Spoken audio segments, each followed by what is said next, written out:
नमस्ते, प्रणाम आप सभी को। आज के रात्रिकालीन सत्र में मैं आप सभी का बहुत बहुत स्वागत करता हूं। हम आपके समक्ष हाजिर हैं। आज के इस एक छोटा सा विराम लेकर के पुनः आपके समक्ष उपस्थित हैं। आज के इस सत्र में आपको बताएंगे सहचरादि तेल के बारे में। देखिए, तेल कल्पनाएं तो बहुत ही इम्पोर्टेंट हैं। आप सब जानते हैं कि आप सभी ने तेल कल्पनाओं का प्रयोग अपनी चिकित्सा में जरूर किया होगा। तो हमने ऐसी बहुत सारी तेलों के बारे में निरंतर हमने आपको सत्र लिए। आज हम बताएंगे आपको सहचरादि तेल। सहचरादि तेल का कैसे प्रयोग करें। हम लोग अपनी प्रैक्टिस में इसका प्रयोग बहुत करते हैं, आपने देखा होगा, और आप भी शायद इसका प्रयोग करते हैं। तो सहचरादि तेल के बारे में आज हम बताएंगे आपको। देखिए, बहुत सारे लोग यहाँ पर जुड़ चुके हैं और आप सभी कह रहे थे कि सर आप रेगुलरली क्यों नहीं सत्र ले पा रहे हैं। देखिए, कुछ विशेष कारणों से मैं बीच बीच में मुझे अवकाश लेना पड़ता है, लेकिन मैं आपको यकीन दिलाता हूं कि मैं फिर से आपको ये सत्र लेके आ रहा हूँ। अष्टांग हृदय चिकित्सा स्थान में सहचरादि तेल के बारे में वर्णन है, और मैं पहले भी मैंने इस पे एक लेक्चर लिया था। बहुत सारे लोगों ने कहा कि आप सर दोबारा भी इसके बारे में बताइए।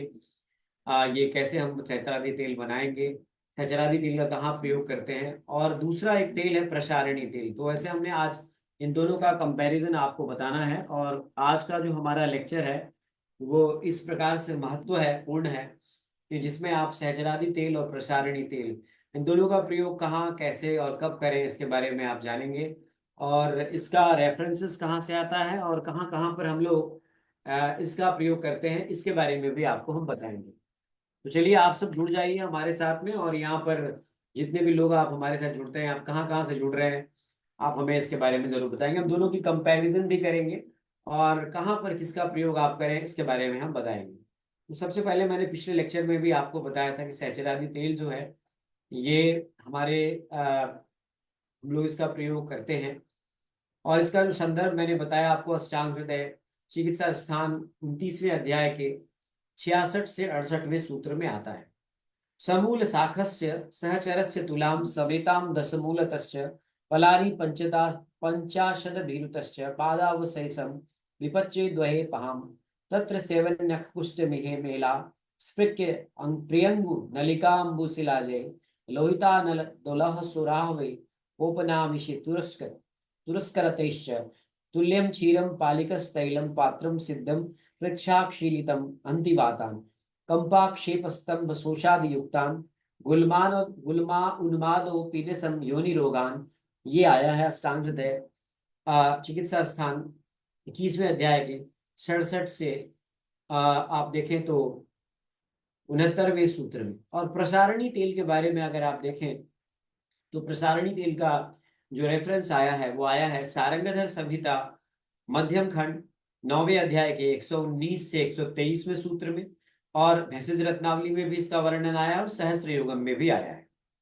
तो हम आज दोनों के बीच में कंपैरिजन करेंगे। तो प्रसारणी तेल जो है, प्रसारणी फलशतम जल द्रोणीनम पाचयेत पाद शिष्टो श्रुतो गायम तैलम दधि च तत्समम कांजिकम च समम तैलात् क्षीरम तैलात् चतुर्गुणम तैलात् तैलाथ अष्टमांसेनम सर्व कल्कानि योजयेत मधुकम पिप्पली मूलम चित्रकः सैंधवम वचा प्रसारणी देवदारु रासना च गज पिप्पली भल्लातः शतपुष्पा च मानसी च विपाचयेत् एति तैलवरं पक्वं वातश्लेष्मामय जयेत् कौब्जं पंडुत्व खंजत्वे गृदसी मर्दितं तथा हनुपृष्ठ शिरोग्रीवा कटिस्तंभ च नाशयेत् अन्यांश विषमन्वात् वातान सर्वान नासु व्योपहति। ये बात बताई है। मैंने बताया आपको, ये संस्कृत का सूत्र है जो आपको प्रसारणी तेल के बारे में बताता है। तो प्रसारणी तेल, जैसा कि मैंने बताया कि दोनों ही बहुत ही महत्वपूर्ण है। एक का रेफरेंस सारंगधर संहिता में है, भैषज रत्नावली और सहस्त्र योग में है। और सहस्रादि तेल का जो रेफरेंस है वो अष्टांग हृदय चिकित्सा स्थान के चैप्टर नंबर 21 और सूत्र नंबर 67 से 69 में है। देखिए, दोनों के इंग्रेडिएंट्स को अगर हम कंपैरिजन करें, तुलना करें, तो सहचरादि तेल में सहचर जो है वो प्रमुख घटक द्रव्य है, स्ट्रोबिलेंथस सिलिटस। मैंने पहले भी इस पे एक आपको सत्र लिया था।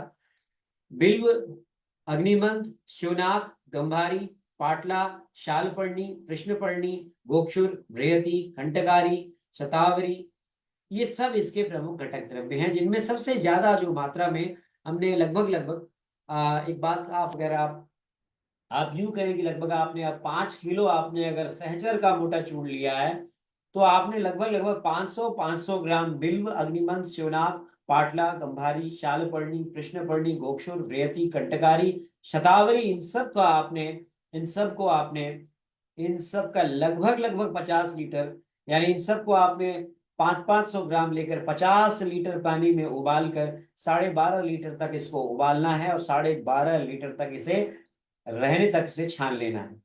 अब इसमें देखिए आपने खसखस है, इसी प्रकार से नख है, और इसी प्रकार से सूर्य लापा है, चंदन है, इलायची है, मैंने बताया था आपको। इसी प्रकार से इन सभी द्रव्यों को, प्रियंगु है, इसी प्रकार से आप देखें तो हिबिस्कस कैनबिस, पेवोनिया ओडोराटा, इन सभी के 48 ग्राम के बारीक पाउडर से तैयार पेस्ट को आपने आपने इसका भी इसमें इसको Parmelia perlata, Rubia cordifolia, Nardostachys jatamansi, Aquilaria agallocha, Citrus deodara, Angelica glauca, Anethum sowa, liquid amber, orientalis नाटा और वेलेरियाना वालिची, इन सभी के प्रत्येक बारीक पाउडर से तैयार जो पेस्ट है 50 ग्राम, उसके साथ में गाय का दूध 3 लीटर, तिल का तेल लगभग बराबर मात्रा में, इन सब को मिलाकर आपने गर्म करना है जब तक कि केवल तेल शेष ना रह जाए, यानी कि उसकी जो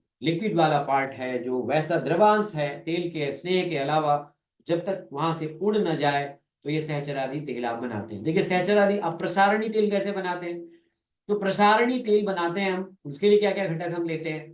तो प्रसारणी तेल में हम लोग लेते हैं सबसे इंपॉर्टेंट जो प्रसारणी, पिडेरिया फोइटिडा, सेम है। 5 किलो आपने लिया, तो आपने इसको 12.5 लीटर पानी में उबाला, 3 लीटर तक आपने इसको शेष रहने तक आपने बॉईल करना है। तो ये आपका 3 लीटर काढ़ा हो गया प्रसारणी का।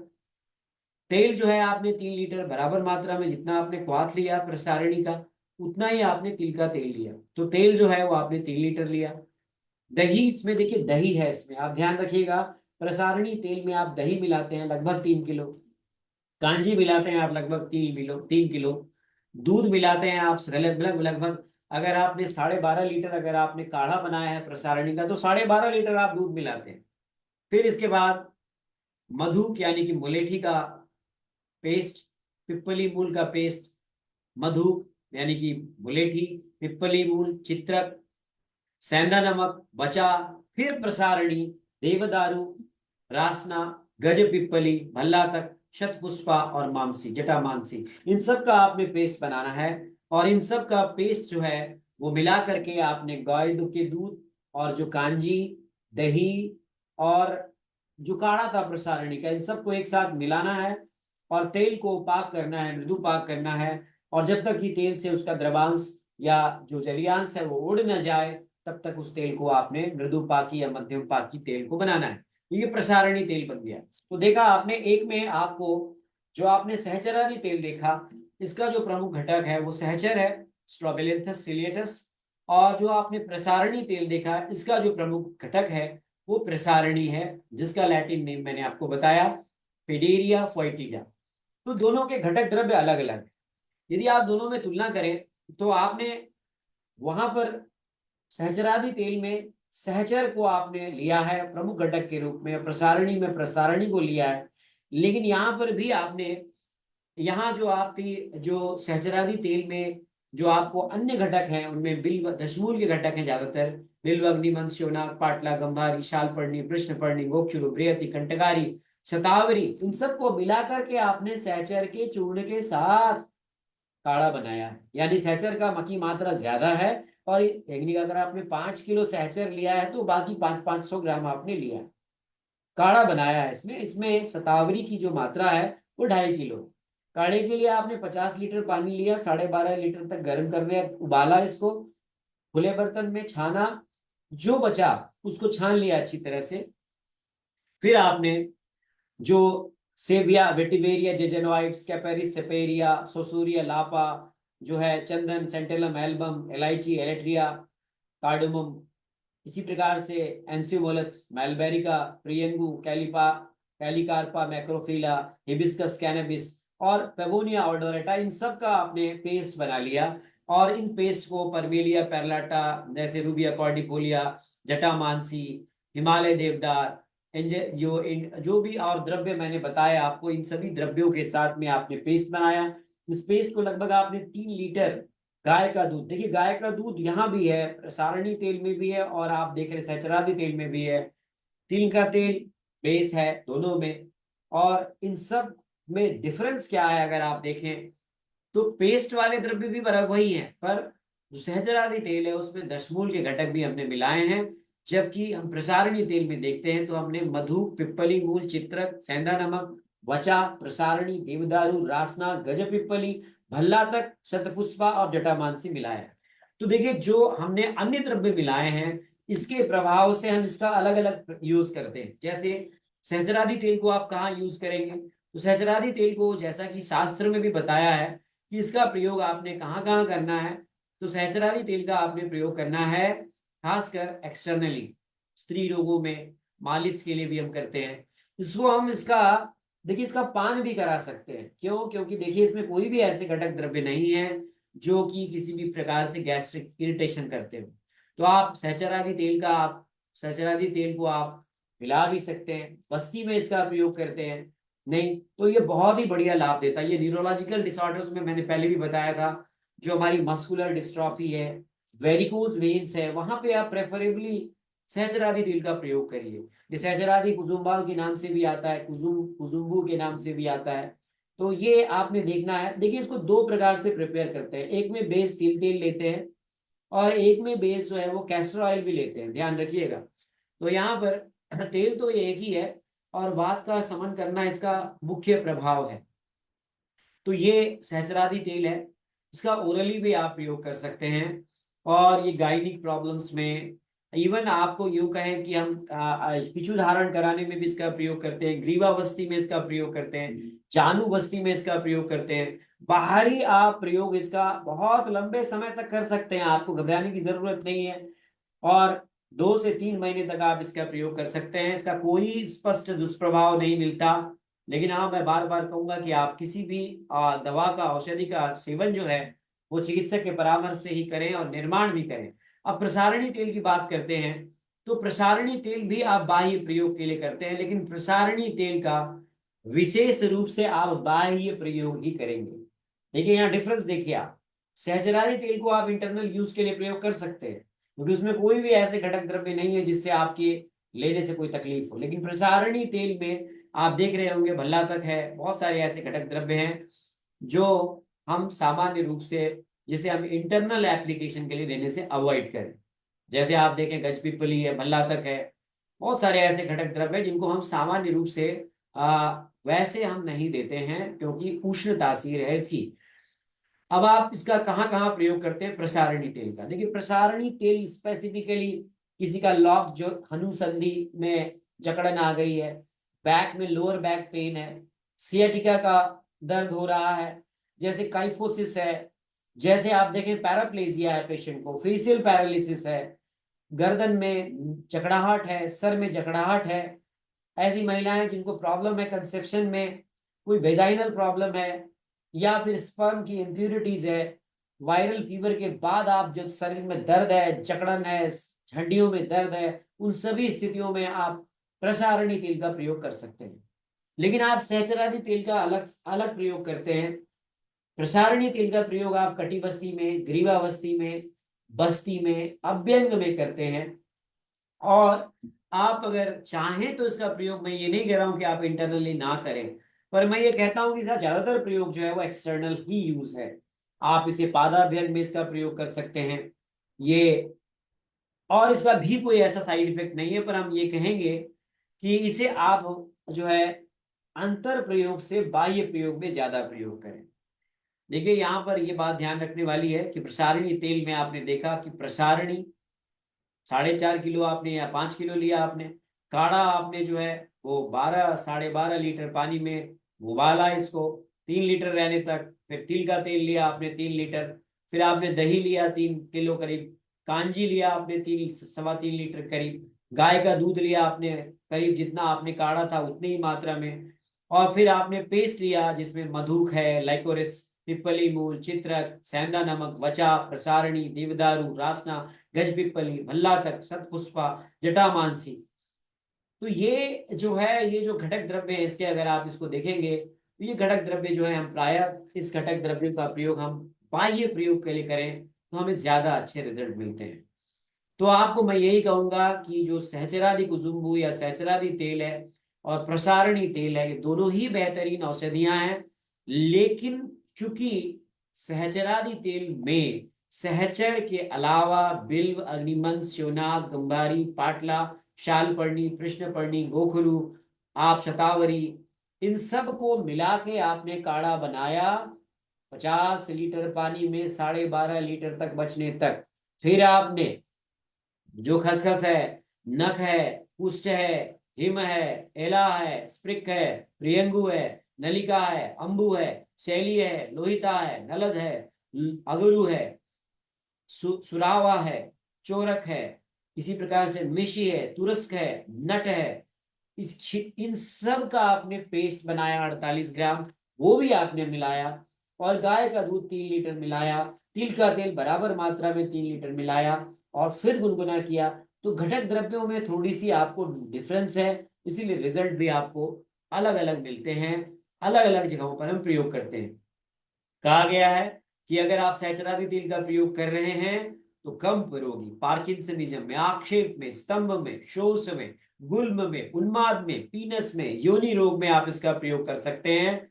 और इसका प्रयोग आप डेफिनेटली अनेक जगहों पर कर सकते हैं। इसका बस्ती चिकित्सा में भी आप इसका प्रयोग करते हैं। जबकि प्रसारणी के बारे में फिर से मैं रिपीट करना चाहूंगा कि प्रसारणी में प्रसारणी पेडेरिया फोइटिडा आपने 5 किलो लिया, काढ़ा बनाया, लगभग 12.25 12.5 लीटर, 3.5 लीटर तक रहने तक आपने उसको बॉईल किया। जितना आपने काढ़ा बनाया उतना ही आपने तिल का तेल लिया, उतना ही आपने दही, ताजी दही मिलाई, उतनी ही आपने कांजी मिलाई। लगभग जितना आपने काढ़ा बनाया था उतना ही आपने गोदूग्ध लिया, लगभग 12.25 लीटर। फिर आपने वहां आप देखें तो सहचरादि तेल में बहुत सारे घटक थे आपको, जिनका आपने पेस्ट बनाया। यहाँ पे थोड़े कम है, और इनका ये अलग है, उससे बिल्कुल अलग है। यहाँ पर मुलेठी है, पिप्पली मूल है, चित्रक है, सेंधा नमक है, वचा है, फिर से प्रसारणी है, देवदारू है, रासना है, गज पिप्पली है, भल्लातक है, शतपुष्पा है, और जटामानसी है। तो इनके कार्मुक, जो कार्मुक तत्व हैं वो भी अलग अलग हैं। तो मैं ये कहूंगा कि आप इसका प्रयोग जो है वो, यद्यपि आप कटी बस्ती, जालू बस्ती, इन सभी में कर सकते हैं, लेकिन फिर भी मैं कहूंगा कि जो हमारी जो जो ये प्रसारणी तेल है उसका प्रयोग आप जनरली स्टिफनेस जहां पे हो, जकड़न हो, जहां पे लोअर बैक में पेन हो, सियाटिका हो, काइफोसिस हो, पैरालिसिस के पेशेंट्स में, फेशियल पैरालिसिस में, जानते हैं आप, अर्दितम नावनम मूर्धनि तैलम तर्पणे में वचा, नहीं नाड़ी स्वेदोपनाहश्च अनुपः पिसित हिता। तो फेशियल पैरालिसिस में, अर्दित में कर सकते हैं। और इसका जो प्रयोग है, जो कि भल्लातक जैसी औषधियां इसमें हैं, तो इसका प्रयोग हम कंसेप्शन को कंसीव करने के लिए फीमेल्स में, वेजाइनल एलिमेंट्स में, या जाड़ेता को तोड़ने में भी कर सकते हैं, इम्प्यूरिटीज को प्यूरिफाई करने में भी कर सकते हैं। तो इस प्रकार से मैं फाइनली ये कहूंगा, दोनों ही तेल बेहतर हैं। एक पंचकर्म चिकित्सक को अपनी बुद्धि के अनुसार इन तेलों का प्रयोग करना चाहिए। ध्यान रखेंगे किसी भी ऑयल का या मेडिसिन का प्रयोग जो है वो चिकित्सक के परामर्श से करना चाहिए। यहाँ पर सवाल आया है कि क्या इसको बच्चों में जो स्पास्टिसिटी है सेरेब्रल पाल्सी में, वहां कर सकते हैं? बिल्कुल कर सकते हैं, आप क्यों नहीं कर सकते हैं। वेरिकोज वेन्स में आप क्या इसको यूज कर सकते हैं? नहीं, सीधे आप वेरिकोज वेन्स में इसका आप यूज करें, लेकिन आप opposite direction of the hair follicles में आप इसका प्रयोग करें। क्या इसका प्रयोग पेनाइल एरिया में कर सकते हैं? पेनाइल एरिया में देखिए, पेनाइल एरिया में मैं ये नहीं कहूंगा कि आप इसका प्रयोग डायरेक्टली करें, क्योंकि वो मर्म स्थान है। यहाँ पर वलीय प्रसारणी तेल का प्रयोग जो है वो लिगामेंट्स की प्रॉब्लम है, लिगामेंटम इंजरी है या मस्कुलर प्रॉब्लम है, वहां कर सकते हैं। तो बहुत बहुत धन्यवाद आप सभी का, आज का जो हमने ये आपको सत्र लिया। थैंक यू, धन्यवाद शेषु कुमार जी, गहलोत साहब, आरती खोखर जी, श्याम शर्मा जी, और 14 अन्य लोग जो यहाँ पे जुड़े हुए हैं। और हमारे साथ में आयुष दर्पण के डिजिटल ऐप पर बहुत सारे लोग जुड़े हुए हैं। आप सभी का बहुत बहुत धन्यवाद। नमस्ते, प्रणाम, शुभ रात्रि, स्वस्थ रहें, मस्त रहें। हाँ, यदि आपने अभी तक हमारे, जहां पर भी आप देख रहे हैं इसको, आयुष दर्पण के यूट्यूब चैनल पर या फेसबुक पेज पर, तो प्लीज मैं आपसे रिक्वेस्ट करता हूँ कि आयुष दर्पण का डिजिटल ऐप जरूर आप डाउनलोड करें गूगल प्ले स्टोर से। और आप जहां भी इस लेक्चर को देख रहे हैं, कृपया हमारे इस, जो भी आप चैनल है, चाहे यूट्यूब है, चाहे फेसबुक है, चाहे इंस्टाग्राम है, कृपया हमारे चैनल को सब्सक्राइब करें, बेल आइकन दबाएं। बहुत बहुत धन्यवाद, आप सबको प्रणाम, नमस्ते, शुभ रात्रि, धन्यवाद।